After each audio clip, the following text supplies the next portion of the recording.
Hi, welcome to the Gamesplainer. I'm Jeff the Gamesplainer and today I'm Gamesplaining Tekhenu. So if you have watched my Gamesplanation, you'll have an idea of how this game plays. I've set the game up as a 2-player game. There's a couple of differences just with the numbers of things that are available, the number of dice in the bag and elements like that. Don't worry too much about that. Let's get straight into it because I fear this is going to be quite a long gamesplay. Because the game plays take 2 dice and then turn the obelisk, take another 2 dice to turn the obelisk again, but second time on the obelisk turn, you're doing the turn order change. And then on the second turn order change, you're going to a scoring. I will very likely just play up to the turn order change and then jump forward to the scoring so you can get an idea of the whole game, because that is half the game, and then just repeat again for all of those turns to get to the end of the game. So let's get straight into it. Purple is the first player. Because of that, I've been through the selecting of cards and the extra bonuses that you have already. If you wish to see that, please watch the beginning of the Gamesplanation. Just so you're aware, these cards are in-game cards, but they give you an idea of what they're working towards. So purple is working towards this. Before final scoring, which is the end of the game, perform any one action as if it had any die value and without paying for it. So that will enable him to do an action again.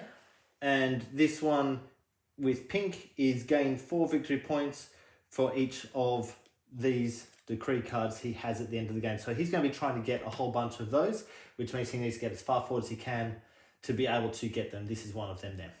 That is private information, but I'll leave it face up so you can see it as the game is going. Let's get straight into it. This is the first player. The very first thing he needs to do is select one of the dice and do the thing. Now he's got a whole bunch of this white resource, which suggests that he's probably trying to get the elements to go into the temple right from the outset. So what he might do is grab that 5. So that's come from the tainted spot. So it goes there. The 5 means he gets this, which is 3 points. 1, 2, 3.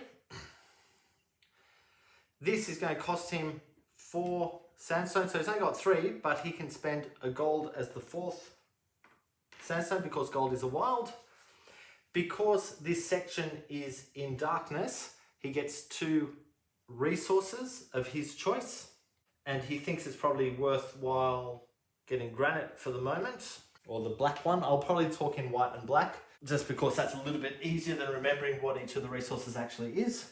He then places this over here, his choice of where he places it. To start with, he thinks he might actually place it there. It doesn't get him any points for placing there, but he'll get the 2 granite. He's then able to put one of his pylons onto the tile. He can face that any direction that he likes. He thinks he might actually face it that way so it doesn't have matching colours, just for future people placing stuff to be able to get extra points from doing that. The next tile then comes down into that spot. We go to the other player. The other player has a whole bunch of papyrus, which suggests he probably wishes to take cards. But what he can see right from the outset is this 5. He doesn't want to waste that, so he's going to take that 5. It's from the pure space. It's going to cost him 2 papyrus to take it, which he happily pays. He gets to move his happiness forward 5. 1, 2, 3, 4, 5.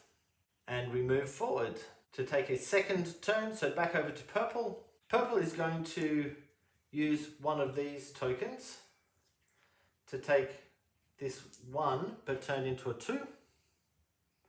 So that's a 2 from the tainted side, which is here. He's got to pay 4 of the black resource, the granite, to be able to build a statue.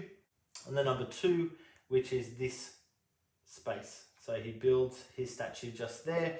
Now, whenever anyone uses this area, he will gain bread or papyrus. Back to the pink player.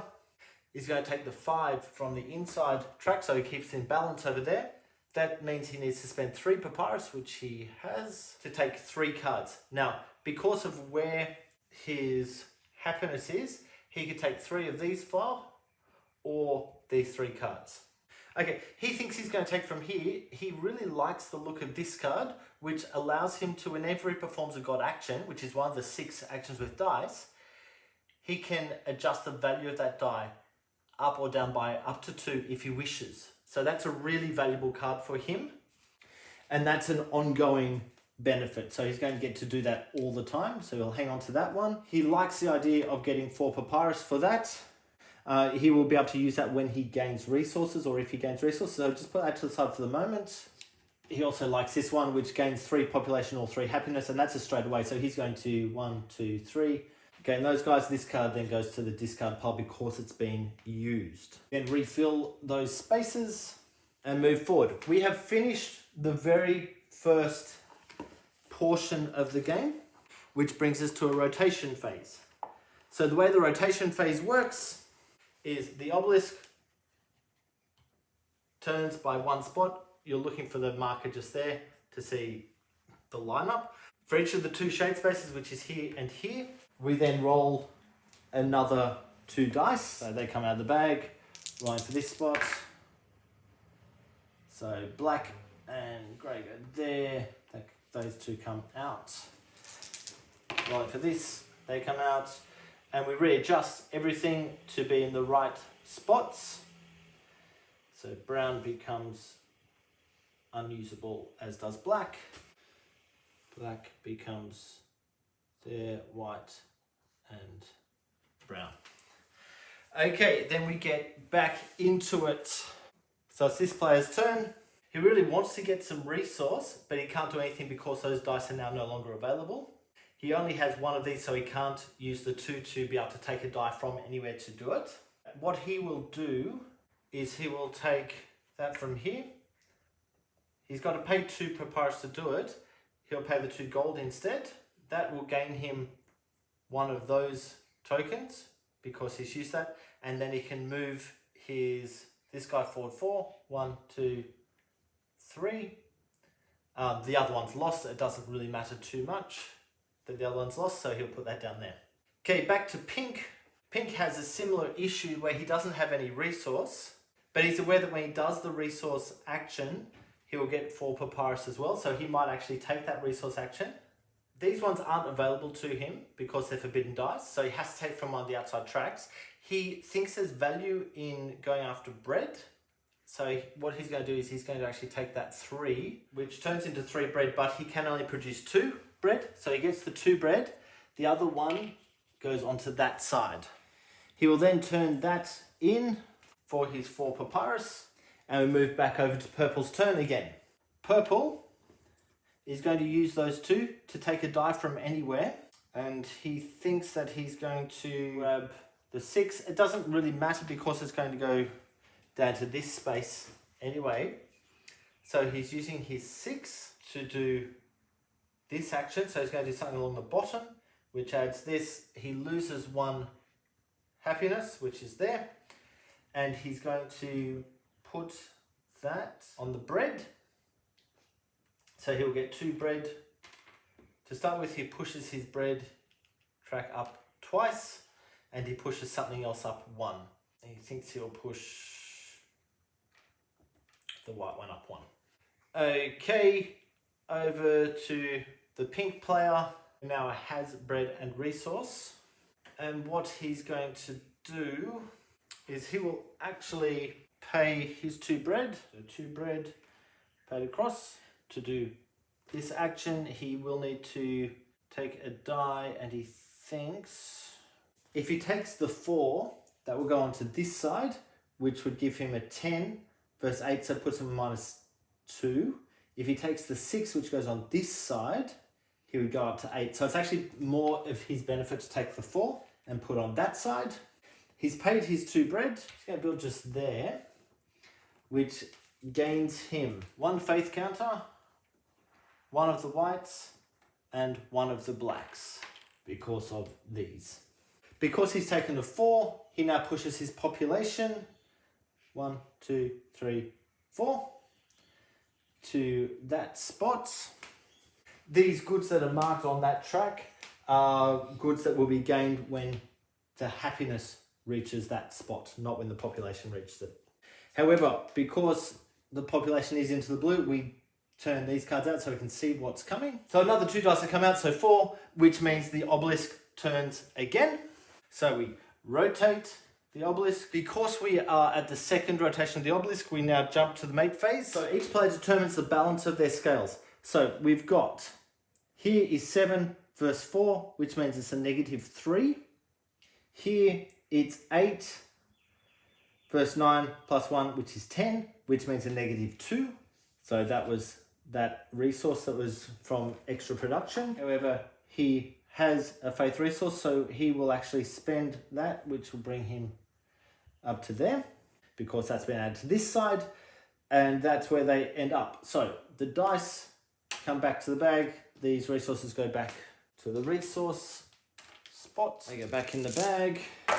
Because the purple is on the negative, he will lose 1 point.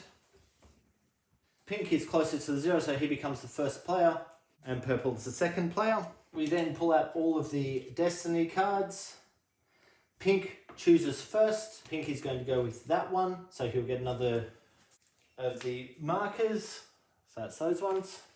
And purple is going to grab the gold, just so he has an extra resource to be able to spend. We come back to finish up the rotation of the obelisk, which is for each of the 2 shade sections. So here we roll more dice, and 2 more dice for the other one. Realign each of the dice to the markers, and then we come down to continue playing. Pink will be the lead player this time round. I'm going to jump through the scoring, so I'll keep playing, but the video will jump through the scoring so you can just see how a scoring goes.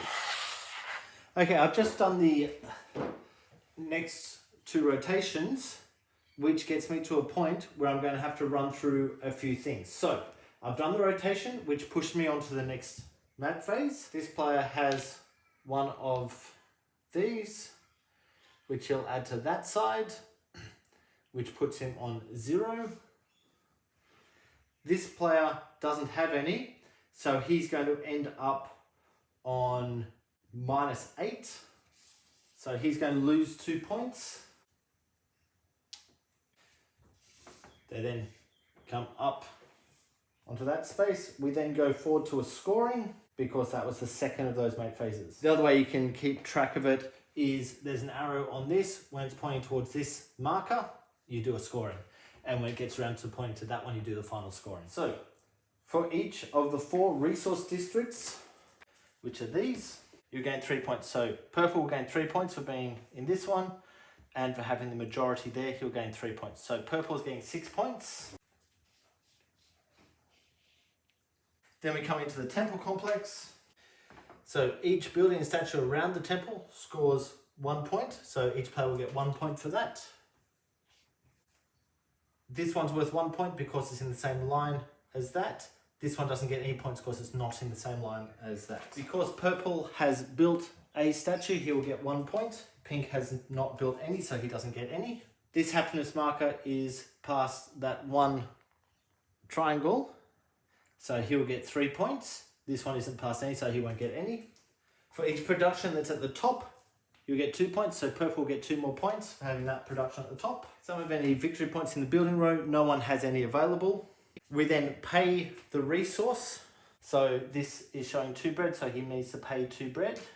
This one is showing 1. He doesn't have any bread, but he's going to pay a gold instead, rather than losing the 3 points. I'm pretty sure you're able to do that. There's nothing in the rules that says you're not able to do it, so I'm going to assume that that gold, because it's a wild, can equal bread. Then we come back to cleaning up, which is all these dice go back into the bag. All the destiny cards are returned to the center of the board for selection again. Purple gets to select first, and he's going to go for the gold again. Takes 1 or more of them. And pink is going to go for that one to push his happiness forward 1 more. The other 2 go out of the way. We then come back to complete the rotation. So we roll 2 dice for each of the shaded areas, put all the dice into their appropriate spots depending on their shade, and then we come back to purple's turn and continue on as such. I hope that this has given you a feel for how the game actually plays. If you have any comments or suggestions, please write them below. If you have any games that you would like to be gamesplained, please shoot me an email to thegamesplainer@gmail.com. Follow me on Instagram and Twitter @thegamesplainer to keep up to date with the games that I'm playing. Subscribe to my videos to keep up to date with the games that I'm gamesplaining. And until next time, enjoy gaming.